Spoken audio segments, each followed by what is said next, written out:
how to get a Shopify free trial. Hello everyone, welcome back to another video. In this video, we're going to be talking about how you're going to be able to get a Shopify free trial in the easiest, most simplest way possible. So let's get straight into it. Now, to walk ourselves through getting a free trial, what you're simply going to want to do is you're going to go ahead and you're going to click on shopify.com. And once you go over to shopify.com over here, you're going to click on start free trial.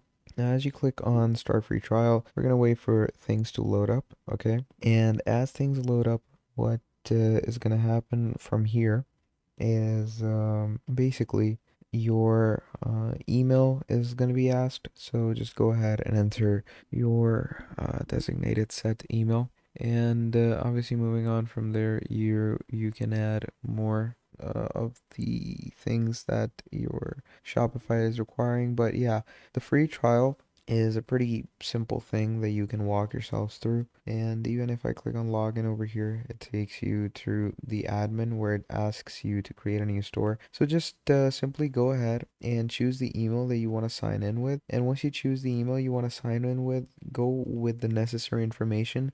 And it starts you off with a free trial where it doesn't ask you any credit card or any other bank details, no money, no nothing. So just skip all these steps, choose your country, and once all of that is done, from there, it's simply going to ask you to sign up with an email. So add in your email, add in your password, and it should take you straight to your dashboard, which should look like this. So that is how you are going to sign up with Shopify with a free trial. Thank you for watching, and I'll see all of you next time. Goodbye.